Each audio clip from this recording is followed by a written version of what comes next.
உங்களுடைய தளபதி அன்பா சொல்ற மாதிரி நண்பா நம்பி அப்படின்பார்ல, அந்த மாதிரி உங்களை மாதிரி நானும் அவருக்கு ஒரு நண்பர். அதாவது 1993 அவருக்கு அப்போ 18 இயர்ஸ். அப்போ அவர் ஸ்டேட் பேங்க் காலனியில் தளபதியுடைய 19th பர்த்டே கொண்டாடுறோம். ஏன்னா 18th பர்த்டேக்கு அப்புறம் தான் எனக்கு அவர் தெரியும், நாங்கள் காலேஜில் ஃப்ரெண்ட்ஸ் ஆகிறோம். அப்போ நானும் நடிகர் சஞ்சீவ், சீரியலில் நடிக்கிறார்ல சஞ்சீவ், நாங்கள் 2 பேர் மட்டும்தான் கேக் வெட்டி கொண்டாடுறோம் அவரோட பர்த்டே அங்கே. அப்போ நானும் சஞ்சீவும் சொல்கிறோம், மாப்பு உன்னுடைய இந்த பர்த்டே இது வந்து 30 வருஷத்துக்கு முன்னாடி நடக்குது, பல லட்சம் பேரோட உன்னோட ரசிகர்களோட கொண்டாடணும். அப்பதான் ஒரு படம் 2 படம் நடிச்சிருக்காரு. இன்னைக்கு பாத்தீங்க அப்படின்னா 30 வருஷம் கழிச்சு அவர் எங்கேயோ ஒரு இடத்துல இருக்கிறாரு. பட் லட்சக்கணக்கான பேர் அவரோட ரசிகர்கள், நீங்க அவருடைய பிறந்த நாளை கொண்டாடிட்டு இருக்கீங்க. எவ்வளவு பெரிய விஷயங்க, என்ன பெரிய ஒரு சாதனை. ஏன்னா அன்னைக்கு 30 வருஷத்துக்கு முன்னாடி அந்த 10க்கு 10 ரூம்ல நாங்க 3 பேர் தான் இருந்தோம். மாத்தி மாத்தி கேக்கை வெட்டி ஒருத்தருக்கு ஒருத்தர் ஊட்டி நாங்க கொண்டாடி இருக்கோம். ஸோ இது எதுக்கு சொல்ல வரேன் அப்படின்னா, அவரு சவுந்தரராஜன் சொன்னாரு, அவர் வந்து எக்ஸ்பிரசிவ் கிடையாது, விஜய் வந்து ரொம்ப சட்டில் அப்படின்னு. அது உண்மைதான். பட் ஆனா என்ன அப்படின்னா, அவரை நான் பார்த்த நாள்ல இருந்து எல்லாத்தையுமே சர்ப்ரைஸ் பண்ணிக்கிட்டே இருந்திருக்கிறார். என்ன அப்படின்னா, ஒரு ஹீரோவா அவர் எப்படி ஆவாரு, பேசவே மாட்டேங்கானப்பா அப்படின்னு அவங்க அப்பாவும் அம்மாவும் சொல்லுவாங்க. ரொம்ப அமைதியாவே இருக்காரு, யாருக்கிட்டையும் வந்து இன்டராக்டே பண்ண மாட்டாரு. பட் என்ன பேசுவாரு, எப்படி இருப்பாரு, எவ்வளவு ஜாலியா இருப்பாரு, அவருக்குள்ள என்ன ஹியூமர் இருக்கு, அவருக்குள்ள என்ன ரசிகர், ஒரு கலைஞன் இருக்கிறான் அப்படின்றது நண்பரான எனக்கு நல்லாவே தெரியும். அது மாதிரிதான் மற்ற எங்க காலேஜில் இருக்கிற ஃப்ரெண்ட்ஸு, எங்க கூட படித்த பொண்ணுங்க, எங்க ப்ரொஃபஸர்ஸ் எல்லாமே அவர் டைலாக்லாம் பேசி நல்லா நடிப்பாரா அப்படின்னு. பட் எவ்வளோ சர்ப்ரைஸ் பண்ணியிருக்காரு பாருங்க. ஒரு ஹீரோவா ஆயிட்டாரு. அதுக்கப்புறம் அவரு ரொம்ப எக்ஸ்பெக்ட் பண்ணி அதெல்லாம் அவருக்கு நடந்திருக்கு. அவரோட உழைப்புக்கு, அவர் பண்ண சர்ப்ரைஸுக்கு, அவருடைய நல்ல மனசுக்கு நம்பர் 1 ஆயிட்டாரு. நம்பர் 1 இன்னைக்கு நம்பர் 1. நண்பர் சொன்னாரு 200 கோடி அப்படின்னு. அபிஷியலா எனக்கு தெரியும், அடுத்த படத்துக்கு 250 கோடி தளபதி சம்பளம். இன்னைக்கு சவுத்லயே அந்த அளவுக்கு சம்பளம். ஏன் இன்ஃபேக்ட் இந்தியாவிலே சொல்றேன், இந்த சம்பளத்தை விட்டுட்டு உங்களுக்காக நல்லது செய்யணும் அப்படின்னு நினைக்கிற, சொல்லும் போதே புல்லரிக்குது. ஒரு மனிதர், ஒரு தலைவருடைய தொண்டர்கள், ரசிகர்கள் அப்படின்னு சொல்றதுல எவ்வளவு ஒரு நண்பனா எனக்கு இருக்கிற பெருமையோட நீங்க தான் அதிகமா பெருமைப்படணும்.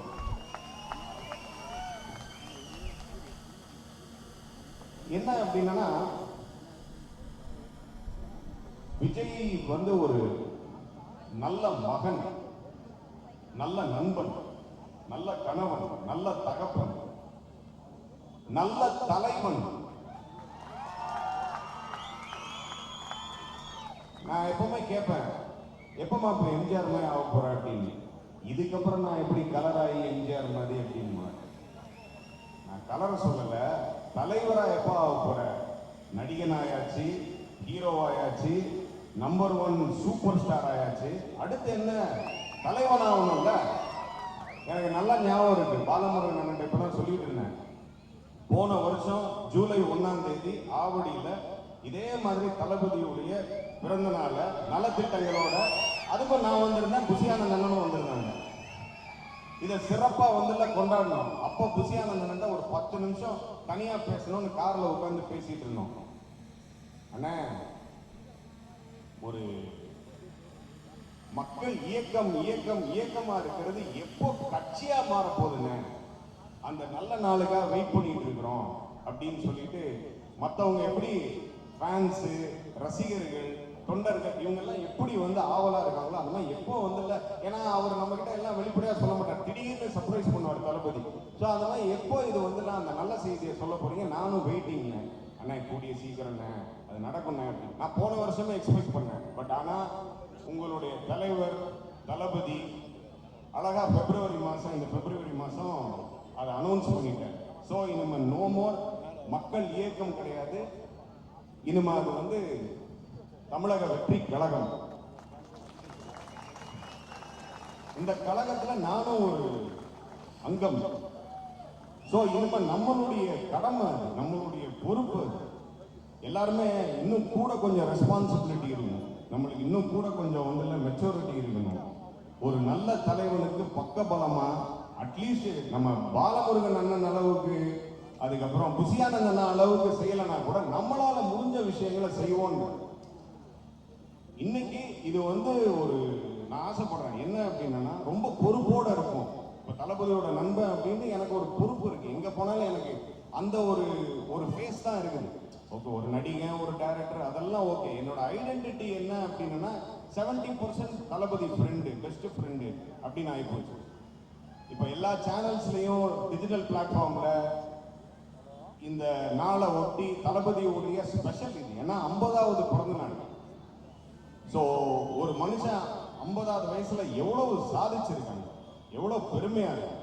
இன்னைக்கு இந்த மேடையில இங்க நிக்கிறது இல்ல, ஒட்டுமொத்த பெருமையும் இல்ல. ஆக்சுவலா என்னன்னா, அவரை இவ்வளவு பெரிய ஆளாக்குனது இல்ல ரசிகர்கள், நீங்க தாங்க. ஸோ உங்களுக்கு ஃபர்ஸ்ட் இல்ல, அவரு, நானு, எல்லாருமே, அவரை சேர்ந்த எல்லாருமே, அவர் குடும்பம் எல்லாருமே, அவருடைய நட்பு, நாங்க ரொம்ப கடமைப்பட்டிருக்கோம். நீங்க நல்லா இருக்கணும். ஃபர்ஸ்ட் நீங்க நல்லா இருக்கணும் அப்படின்னா தளபதி என்ன வேணா செய்வார். அதுக்குதான் இப்ப அவர் கட்சி ஆரம்பிச்சிருக்காரு. பல விஷயங்கள், இன்ஃபேக்ட் என்னன்னா, நான் அண்ணன்ட்ட சொன்னேன், அண்ணா அவரு இந்த கள்ளக்குறிச்சி அந்த சோகமான இன்சிடென்ட்டுக்கு அப்புறம், சம்பவத்துக்கு அப்புறம் எதுவுமே வேணாம் அப்படின்னு சொல்லியிருக்காருங்க. எதுவும் செலிப்ரேஷன் அது இதெல்லாம் வேணாம் அப்படின்னு. இல்லைன்னா நம்ம ரொம்ப ஆடம்பரம் இல்லாம ரொம்ப அமைதியா நம்ம செய்ய போறோம் அப்படின்னு சொல்லியிருக்கு. ஸோ அதே மாதிரி இன்னைக்கு பாத்தீங்கன்னா, ஆடம்பரம் இல்லாம உங்க அன்பு மட்டும்தான் தெரியுதுங்க. இது எவ்வளவு சந்தோஷப்படுவார் தெரியுமா தளபதி? அவருக்கு ரொம்ப பிடிச்சது சிம்பிளிசிட்டி. ஏன் சொல்றேன் அப்படின்னா, ஒரு 2-3 படம் நான் நடிச்சதுக்கு அப்புறம் எனக்கே என்ன அறியாம ஒரு திமிரு, நடிகன் ஆகிட்டோம் அப்படின்னு சொல்லிட்டு ஒரு பந்தா என்ன அறியாம வருது. அதை கண்ட்ரோல் பண்றேன் நான். இப்ப நான் கேட்கிறேன், உனக்கு பந்தா பண்ண தெரியாதா மாப்பு, ஆடம்பரமா இருக்க தெரியாதா, அல்ட்ட தெரியாதா அப்படின்னு சொல்லிட்டு அதுக்கெல்லாம் ஜஸ்ட் சிரிச்சாரு. ஸோ ஒரு மனிதன்